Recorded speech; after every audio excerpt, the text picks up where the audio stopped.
kehendakmu di bumi seperti di surga. Datanglah kerajaanmu, jadilah kehendakmu di tempat ini ya Tuhan. Di dalam peribadatan GBI Bethlehem Ephrata Taman Galaksi Bekasi, jadilah kehendakmu di dalam kehidupan kami. Saatnya Tuhan, setelah kami memuji menyembah Engkau, kami mau duduk sehidangan dengan firman-Mu. Kami mau belajar kebenaran firman Allah seputar hidup di dalam Tuhan. Kami mau belajar secara pengajaran Alkitabiah. Bicaralah kuasa Roh Kudus dalam kehidupan kami, karena kami butuh Tuhan dalam hidup kami. Ampuni dosa kesalahan kami ya Tuhan. Pakai hamba-Mu seturut dengan kehendak-Mu saja. Sekali lagi Tuhan, mohon ampun dosa kesalahan kami. Dan kami sudah siap semua untuk diberkati oleh kebenaran firman-Mu.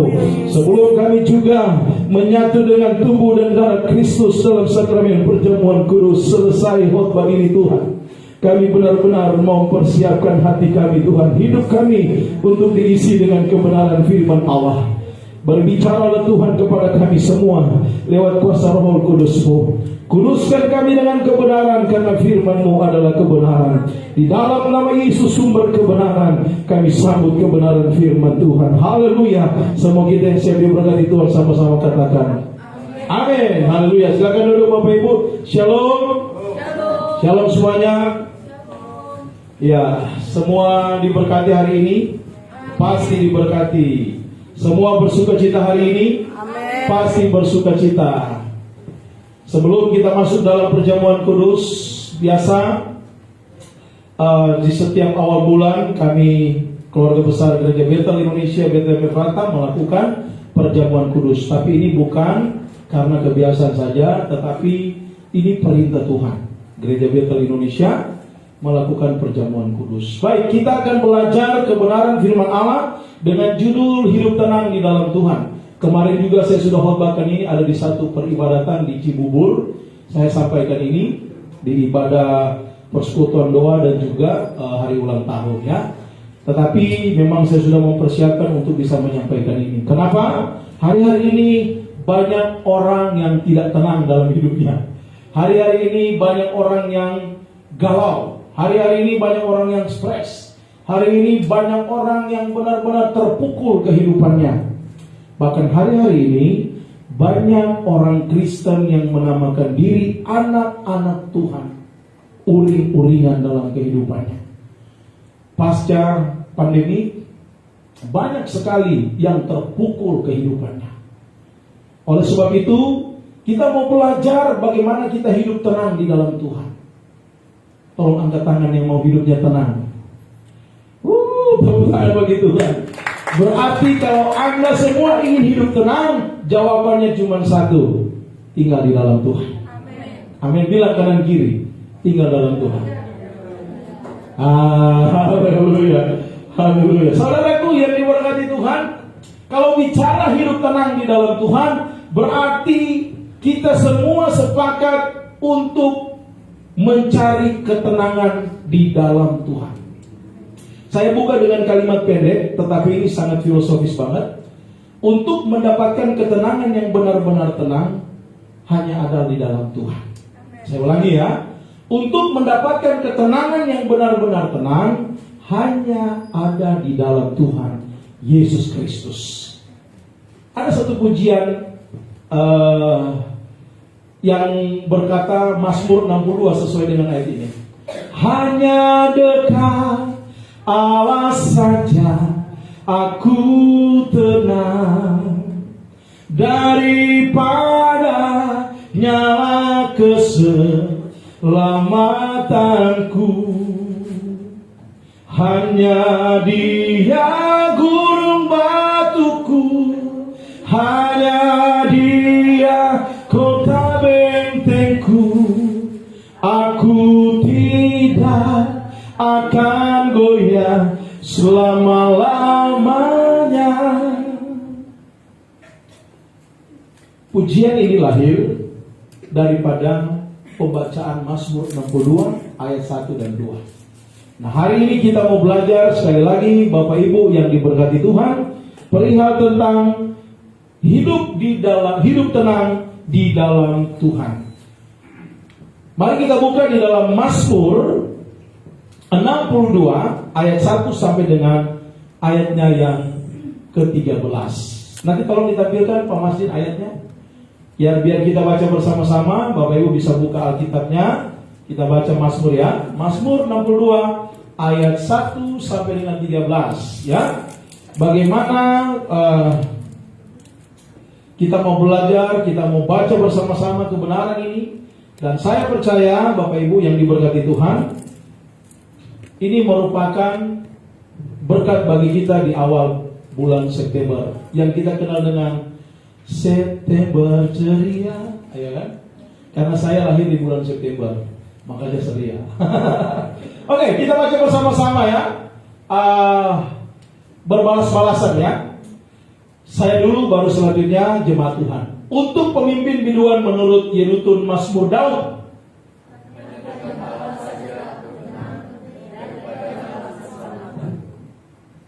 Hanya dialah gunung batuku dan keselamatanku, kota bentengku, aku tidak akan goyah. Berapa lamakah kamu hendak menipu seorang, hendak menemukan dia, hai kamu sekalian, seperti terhadap dinding yang miring, terhadap tembok yang hendak roboh. Mereka hanya bermaksud menghempaskan dia dari kedudukannya yang tinggi.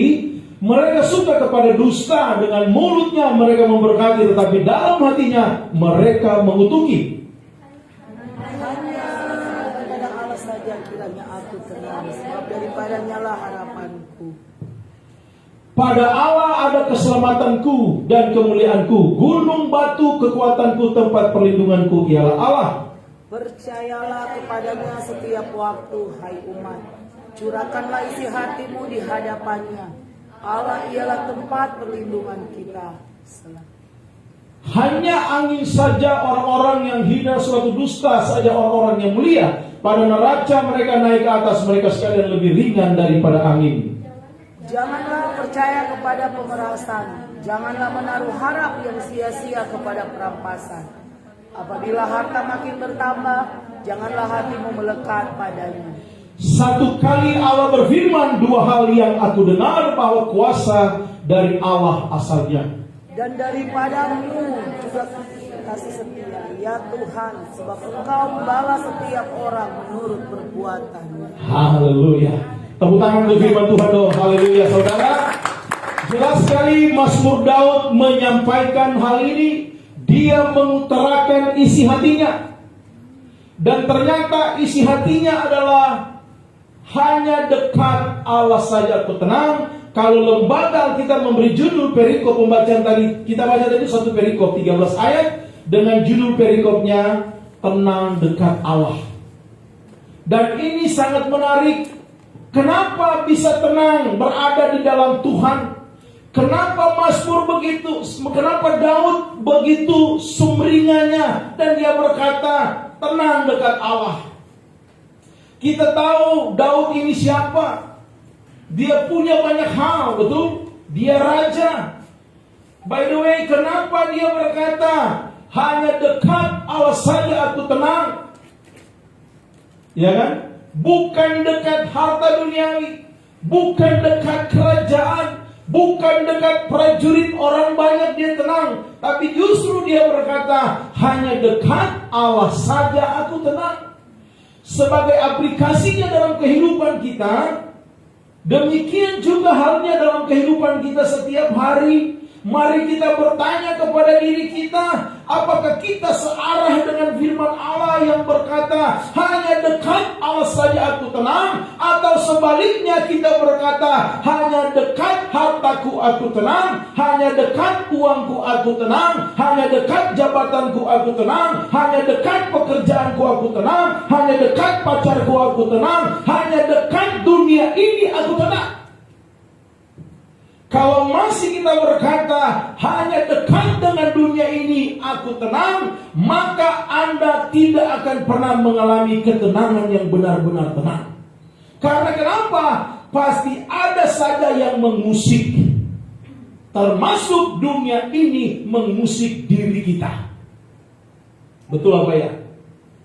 Saya mau katakan Bapak Ibu, kalau kita hanya bersandar kepada dunia ini saja, maka suatu kali saat kita tidak bisa menservis dunia ini lagi sesuai dengan keinginannya, maka kita akan diganggu setiap hari. Maka kita akan dicecar setiap hari. Tetapi kalau kita berkata hanya dekat Allah saja aku tenang, Tuhan tidak akan pernah mengganggu kita. Amin. Tuhan tidak pernah akan mengusik dalam tanda petik untuk mengerjakan kita, tidak. Tapi justru orang yang dekat dengan Allah, orang yang selalu berada dengan Allah, dia akan selalu mendapatkan ketenangan yang benar-benar tenang, karena dialah sumber ketenangan yang sesungguhnya. Kalau kita berkata bahwa Yesus adalah sumber ketenangan kita, maka kita tidak perlu healing sampai ke puncak, kita tidak perlu healing sampai ke Bandung, kita tidak perlu healing sampai ke Bali dan lain sebagainya, destination para wisata. Kita tidak perlu, karena kenapa? Yang kita butuh hanyalah datang kepada Tuhan, maka kita akan mendapatkan ketenangan itu. Healing ini istilah yang dipakai oleh orang-orang untuk mencari ketenangan. Padahal arti healing apa? Arti healing coba? Penyembuhan. Berarti orang yang berkata yuk healing dong, mereka itu sakit semuanya. Bilang saya tidak. Lagi yang kencang, saya tidak.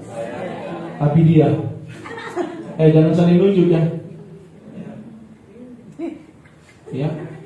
Berapa banyak anak-anak muda yang berkata healing yuk, healing yuk, yuk. Kalau kita juga ikut-ikutan, berarti kita juga sakit. Kata healing kan itu penyembuhan, tapi dipakai sebagai bahasa broken supaya gaul, jadi kayak jaksel gitu.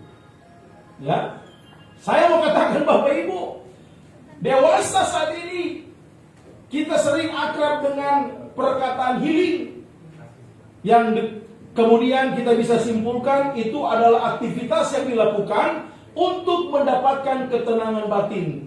Hei, dengar. Kalau engkau berkata dengan aku healing ke puncak, aku mendapatkan ketenangan batin, maka Anda sedang menipu diri Anda sendiri. Kenapa? Ketika engkau pulang dari puncak, macetnya luar biasa, healing Anda hilang. Terus Anda bilang, aku harus balik ke puncak lagi supaya aku dapat ketenangan batin. Engkau sudah dapat, engkau turun, macet lagi, engkau stres lagi, engkau bilang putar balik kita ke puncak lagi. Padahal engkau masih di puncak, belum turun-turun. Bayangkan, tempat yang engkau bilang aku dapatkan ketenangan batin, justru engkau selalu dapatkan masalah. Karena kenapa? Karena banyak orang sakit yang menuju ke sana, ketemu dengan orang sakit semuanya. Healing juga ya? Healing juga ya? Oh iya dong, berarti semuanya sedang sakit. Kalau kita ketemu dengan orang sakit, maka kita bukan tambah sehat, kita akan tambah sakit. Tapi kalau kita datang kepada Tuhan, healing yang sesungguhnya mendapatkan penyembuhan secara batin kita, maka kita akan bertemu dengan orang yang tepat di tempat yang tepat. The right man on the right place, the right woman on the right place. Tapi banyak orang salah tempat. Nah, Mazmur ini mau mengajak kita semua, hei anak-anak Tuhan,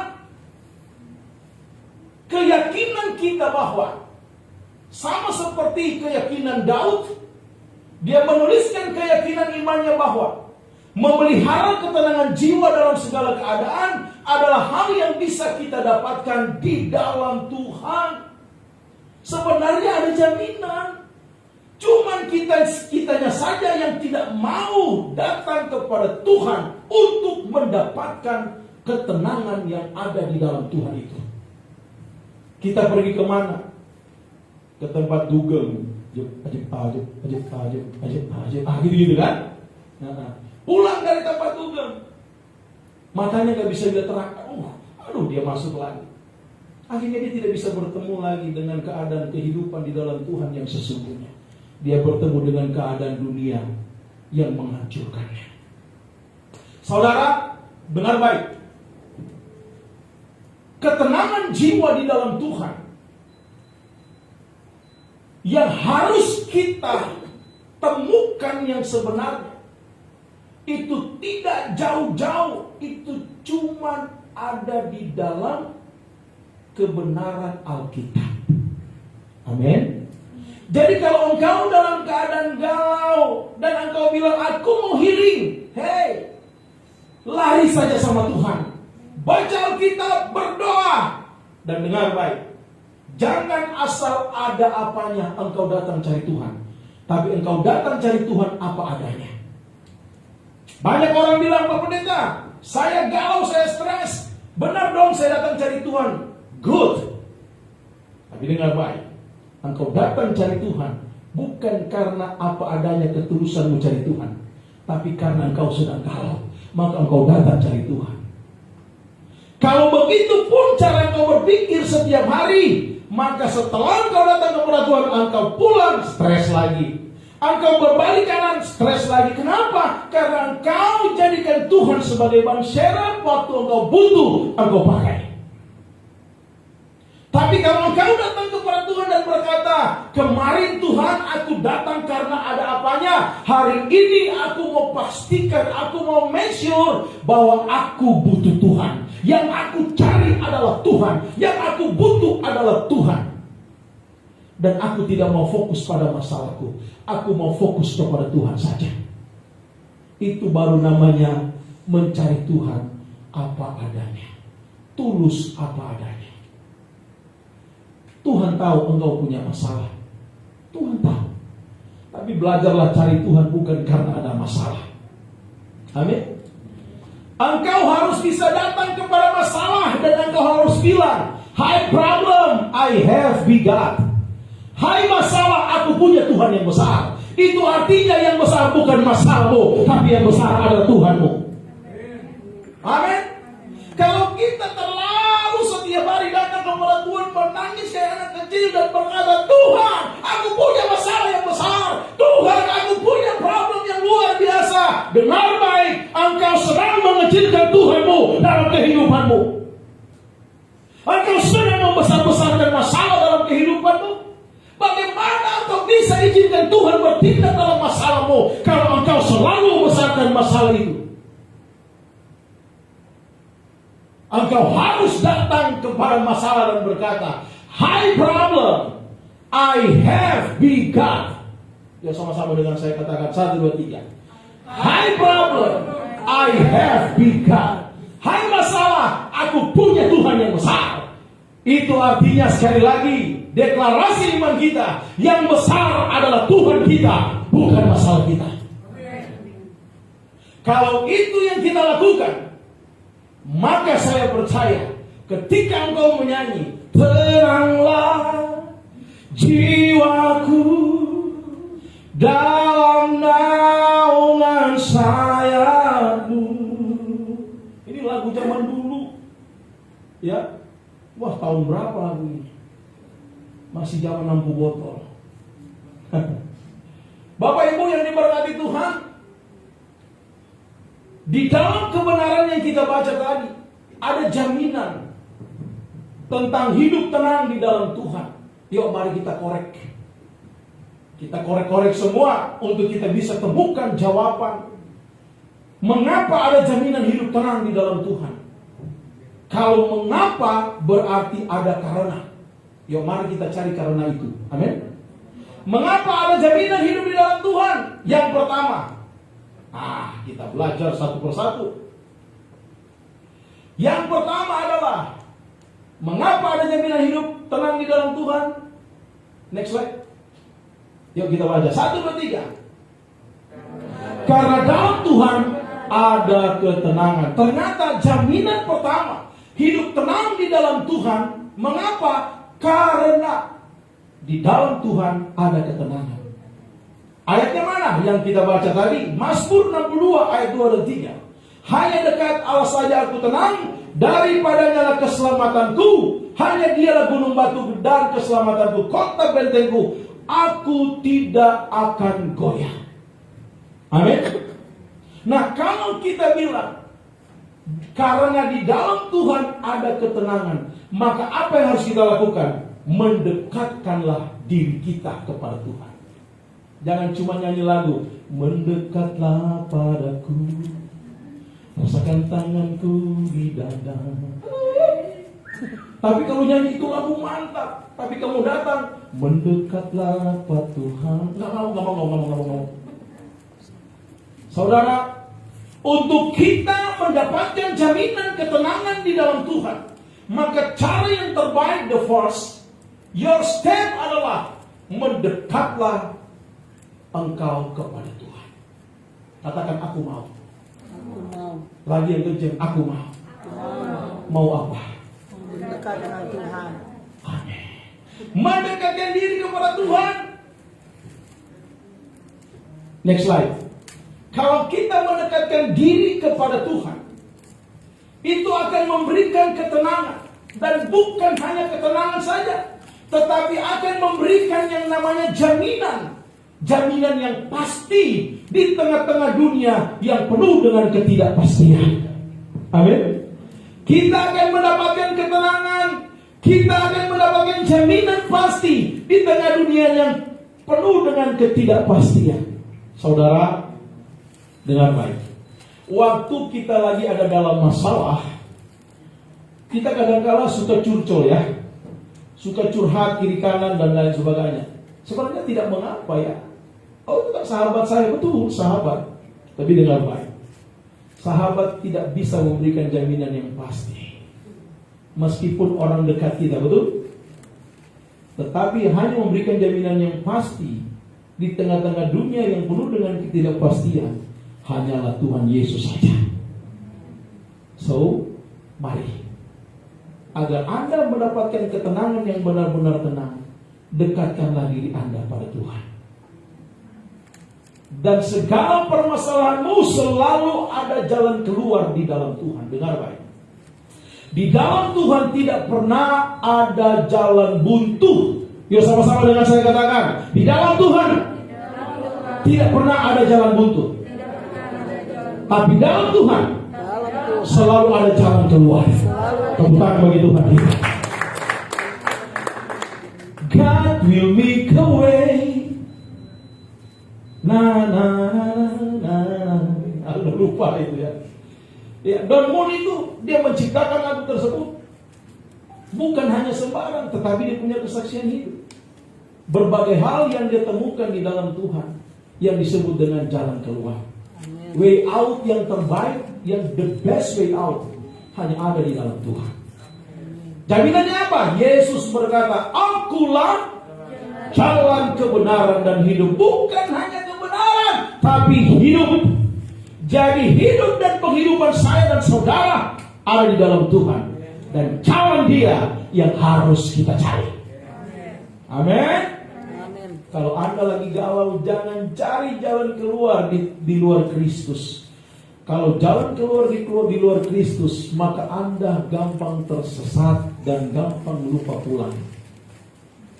Tapi saya mau katakan, kalau Anda datang kepada Tuhan, Anda tidak akan pernah tersesat. Karena Dia bilang, marilah datang kepadaku, engkau yang letih lesu dan berbeban berat, aku akan apa? Memberikan kelegaan kepadamu. Jadi kalau engkau dalam keadaan galau dan engkau kecewa, sakit hati dan berujung stres, datanglah kepada Tuhan karena ada jaminan firman Allah berkata, datanglah kepadaku hai engkau yang letih lesu dan berbeban berat. Bahkan yang 4 L datang kepada Tuhan. Letih, lesu, loyo, lumlai. Datang kepada Tuhan. Bapak Ibu, hal-hal untuk kita ekspresikan jaminan bahwa Allah adalah juru selamat yang memberikan ketenangan kepada kita. Ada 2 ekspresi yang harus keluar dari diri kita. Ekspresi yang pertama adalah aku tenang. Ekspresi yang kedua adalah aku tidak akan goyah. Yuk kita katakan ekspresi pertama apa? Aku tenang. Ekspresi yang kedua apa? Aku tidak akan goyah. Jadi kalau engkau dalam masalah, ekspresimu engkau tetap tenang. Kalau engkau dalam masalah, ekspresimu engkau tidak pernah goyah. Karena kenapa? Karena engkau sedang berada di dalam sumber ketenangan itu. Engkau tidak akan pernah mempermalukan sumber ketenangan itu. Dengan engkau tidak tenang, dengan engkau goyah dalam hidupmu, dengan engkau bimbang dalam hidupmu, dengan engkau khawatir dalam hidupmu, dengan engkau ketakutan dalam hidupmu, engkau sedang mempermalukan sumber ketenangan yang memberikan ketenangan kepadamu. Tapi kalau kita mengekspresikan aku tenang, meskipun punya masalah yang besar, meskipun punya masalah yang benar-benar kau bilang, Tuhan ini benar-benar aku sudah tidak kuat lagi. Tapi engkau tidak goyah, engkau sedang mendeklarasikan, aku punya Tuhan yang besar, aku punya Tuhan yang berikan ketenangan kepadaku. Maka engkau bernyanyi, aku punya Tuhan yang besar, yang telah berjanji dan selalu sanggup menggenapi. Stop sampai di situ.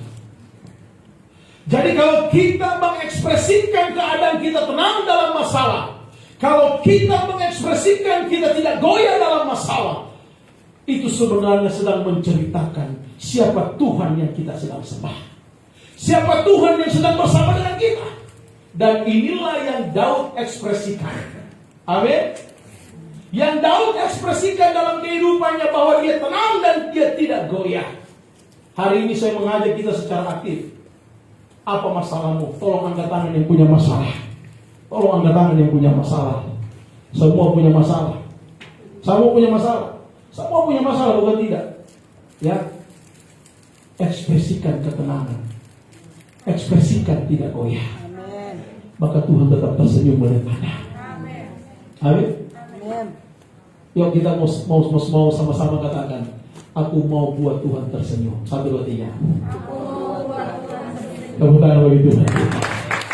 Bagaimana kita buat Tuhan tersenyum? Ekspresikan ketenangan, ekspresikan tidak goyah.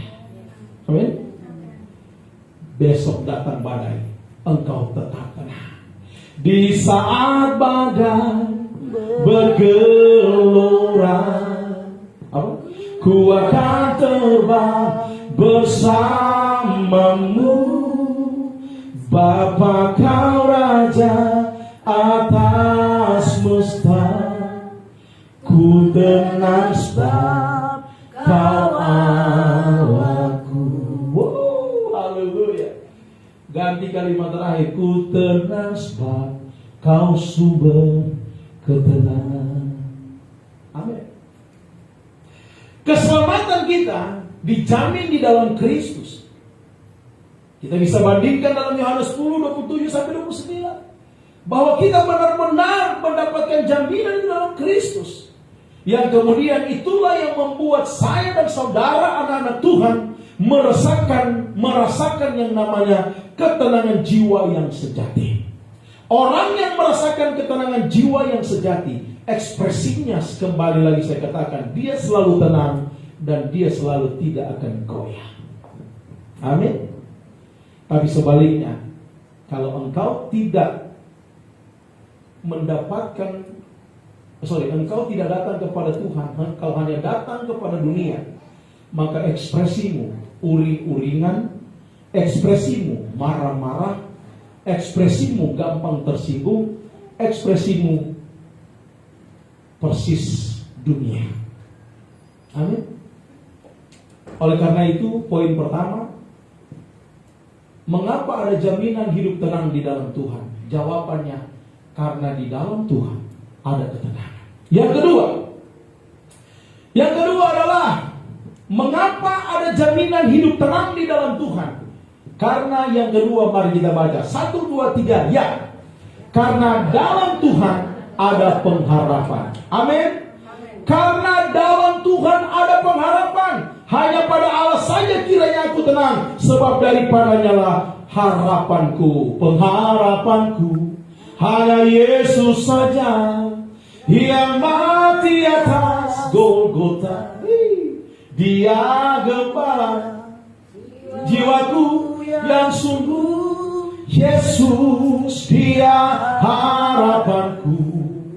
Mereka yang memiliki pengharapan, dengar baik, mereka lah yang terbukti dapat lebih lama bertahan dalam menghadapi masalah kehidupan. Next slide, Pak Masdi. Ya. Mereka yang memiliki pengharapan sudah terbukti mereka lah yang lebih dapat lama bertahan dalam menghadapi masalah kehidupan. Katakan amin. Yang tidak berpengharapan cenderung lebih cepat menyerah. Amin. Ada lagu sekuler, jangan menyerah, menyerah jangan. Ya, mereka aja bisa ciptakan lagu seperti itu. Bagaimana anak Tuhan, jangan terlalu lebay dalam menghadapi masalah. Datang ke gereja, bibirnya miring kanan. Kenapa, Bu? Datang ke gereja, bersikaplah tenang, supaya kau bisa berdoa, baca Alkitab dan memuji menyembah Tuhan. Kita tidak tahu cara Tuhan melawat kita, tapi kita tahu kalau Dia melawat kita, selesai semua. Amin. Engkau datang kepada Tuhan, kita tidak tahu dengan gaya apa kita Tuhan lawat kita. Apakah dengan begini angkat tangan memuji Tuhan, atau muka begini? Tidak. Yang terbaik engkau bawa kepada Tuhan adalah hatimu yang tulus, maka engkau akan dapatkan lawatan Tuhan. Amin. So ketika kau datang di gereja ini dalam masalah, berlakulah orang yang tenang dan tidak goyah, agar engkau menghadap Tuhan, engkau tetap the best smile. Senyum yang terbaik engkau berikan kepada Tuhan. Amin. Oleh sebab itu, mari beri senyum kanan kiri. Ayo, kasih senyum. Kasih senyummu yang terbaik. Ayo, Angki kasih senyum dong. Ada manis sekali itu senyum. Luar biasa. Kalau saya sudah terlalu sering dikasih senyuman sama Ibu Gembala, terlalu sering. Dan ketika dia sudah senyum, saya sudah tahu senyumannya itu apa. Saudara, terkadang senyuman itu adalah bahasa kolbu. Bahasa kalbu. Jadi, Pak, saya sudah tahu. Betul tidak? Ya, suami istri di sini, benar nggak Bu Jen kan? Bu Jen kalau senyum sama suami udah tahu kan? Udah. Bahkan anak-anak Bu Jen kalau senyum udah tahu kan? Udah. Apalagi anak saya Chelsea, dia kalau udah senyum saya udah tahu. Minimal Indomie 2. Tapi sekarang dia lagi nggak boleh makan. Ya kan? Nah, kita kembali. Saudara, pengharapan digambarkan sebagai jangkar, sebagai sau yang kuat dan aman bagi jiwa kita. Ibrani mengatakan hal itu, Ibrani 6 ayat 19-20, bahwa pengharapan kita adalah jangkar yang kita lemparkan, ya, sampai benar-benar dia terkait. Seseorang yang memiliki pengharapan di dalam Tuhan mendapatkan kekuatan dan keamanan jiwa. Katakan amin. Bapak Ibu, ada yang pelaut di sini? Ada bekas pelaut ya. Nah, coba. Kapal ship itu besar, betul nggak? Ya, bisa kayak lapangan bola panjangnya. Tapi jangkarnya kecil. Betul nggak? Kecil. Jadi gak peduli mau sebesar apapun kapal itu, tapi ketika jangkarnya sudah tertanam di tempat yang tepat, di batu karang yang kokoh, mau badai sebesar apapun, kapal itu tetap di situ, betul? Ya, dia tetap bergoyang-goyang begini. Demikian dengan kita, Bapak Ibu. Saya ibaratkan ini pengharapanku, ya. Kita lempar jangkar pengharapan kita kepada Tuhan, lempar ke surga. Puff. Ketika jangkar itu tertanam kepada Tuhan, mau ada badai, engkau cuma begini. Engkau cuma begini saja. Karena kenapa? Karena jangkar itu sudah tertautkan di Tuhan. Amin. Jangkar kalau sudah tertanam di Tuhan, orang cerita kita, wah itu si Ferdi begini, wah itu si Naldi begini, wah itu si Masdin begini. Wah, itu si penggembala begini, orang bully kita, orang fitnah kita. Dengar baik, kita tetap ada di dalam Tuhan karena jangkar kita telah tertautkan di dalam Tuhan. Dan kita tidak akan balas kejahatan dengan kejahatan. Amin. Katakan amin. Jadi saudara, ayo mari pegang jangkarmu. Pegang begini. Ini pengharapan. Ayo ikutin saya. Ini pengharapan kita. Ikutin. Ya, kemudian kita lempar ke Tuhan. 1, 2, 3. Oh, dan itu tertanam kepada Tuhan. Kalau sudah tertakutkan ke Tuhan, mau angin badai sebesar apapun, engkau bisa goyang begini nih karena angin, tapi engkau tidak akan putus jangkarnya, engkau tidak akan hanyut. Kenapa? Karena engkau sudah ada di tempat yang tepat. Katakan amin. Dari mana sumber pengharapan sejati? Jawabannya adalah bahwa Roh Kuduslah pengharapan. Dari Allah itu dinyatakan berlimpah-limpah. Dari Tuhan sumbernya pengharapan. Dengar baik, Roh Kuduslah pengharapan dari Allah itu. Sebagaimana Roma 15 ayat 13 mengatakan, maka setiap hari Dia selalu ada bersama dengan kita. Kita semakin kuat. Karena kenapa? Jangkar kita ada di Roh Kudus. Katakan amin. Yang ketiga, yang terakhir Bapak Ibu, habis ini kita perjamuan. Jaminan ketiga, mengapa ada jaminan hidup tenang di dalam Tuhan? Jawabannya adalah, baca bersama-sama, 1, 2, 3, ya. Karena dalam Tuhan ada perlindungan.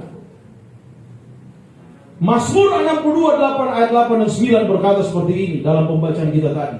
Pada Allah ada keselamatanku dan kemuliaanku, gunung batuku kekuatanku, tempat perlindunganku ialah Allah. Percayalah kepadanya setiap waktu, hai umat, curahkanlah isi hatimu di hadapannya. Allah ialah tempat perlindungan kita. Katakan amin.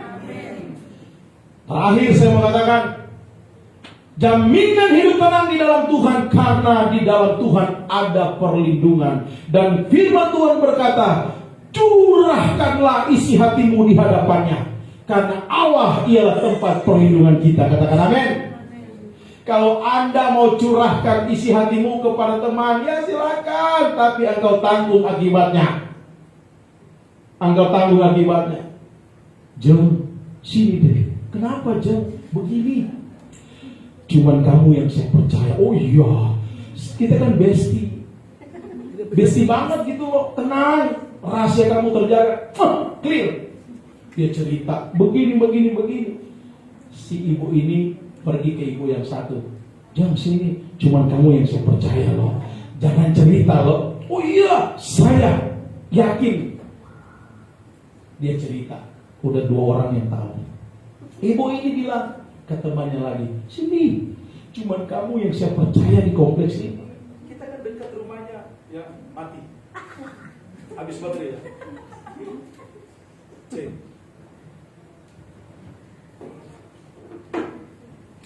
Cuma kamu yang saya percaya. Jangan cerita kemana-mana. Oh ya tenang. Dia ngobrol, sudah 3 yang tahu. Yang ketiga cari lagi sahabatnya sejati, bestinya. Udah 4 yang tahu. Akhirnya kamu cerita jam 7 pagi, jam 12 siang 1 RT sudah tahu. Nah kalau 1 RT sudah tahu, maka yang terjadi adalah engkau berkata, lebih baik sakit hati, sakit gigi daripada sakit hati ini. Biar tak mengapa, rela. Dan setelah kamu nyanyi, sambil engkau menyobek dastermu yang sudah tua. Ngapain saya ceritain? Maka daripada itu, cara yang terbaik untuk mencurahkan isi hatimu hanyalah kepada Tuhan Yesus Kristus. Kenapa? Karena Dia perlindungan kita. Perlindungan itu sama artinya dengan keamanan kita. Jadi curahan hati kita dijamin benar-benar aman hanya ada di dalam Tuhan Yesus Kristus. Amin. Nah, Bapak Ibu, slide terakhir. Jiwa yang tenang akan kita miliki jika ini adalah syarat. Jadi kalau ada kata jika itu syarat. Syaratnya adalah jika kita mempercayai Allah. Kalau kita percaya Allah, maka Dia sang pelindung kita yang sejati. Daud menggambarkan dia adalah gunung batu, itu bicara kekuatan. Gunung batu bicara tentang benteng kehidupan kita dan persembunyian yang benar-benar aman. Jadi kalau mau aman, isi hatimu engkau curahkan hanya kepada Tuhan Yesus saja. Yang kedua adalah sebagai tempat perlindungan Tuhan adalah pribadi dengar. Dia punya telinga, dia punya mata, dia punya hati. Karena dia pribadi yang hidup. Daud percaya itu dan dia mencurahkan isi hatinya kepada Tuhan. Mencurahkan isi hati ke alamat yang salah bisa menambah permasalahan. Betul? Maka lagu yang berkata, kemana, kemana, kemana, ku harus mencari kemana. Ternyata alamat yang dia cari alamat palsu. Saudara, dengar baik. Kalau kita mencurahkan isi hati kita ke alamat yang salah, bukan kita menambah kekuatan, tapi justru menambah masalah. Yakini, alami perlindungan Tuhan, maka jiwa kita akan dipenuhi dengan ketenangan yang benar-benar tenang di tengah-tengah dunia yang penuh dengan ketakutan dan kekhawatiran. Kesimpulan firman Tuhan, Bapak Ibu yang mau hidup tenang di dalam Tuhan, maka tidak ada cara lain selain datang mendekat kepada Tuhan, hampiri Tuhan dengan dirimu yang sungguh-sungguh kepada Tuhan, kemudian bertobat sungguh-sungguh, akui, percayai Tuhan, maka Tuhan percaya kamu, maka Tuhan membela kamu. Dan yang paling terakhir kalimatnya adalah selamat menikmati ketenangan hidup yang benar-benar tenang di dalam Tuhan Yesus Kristus. Amin. Tuhan memberkati.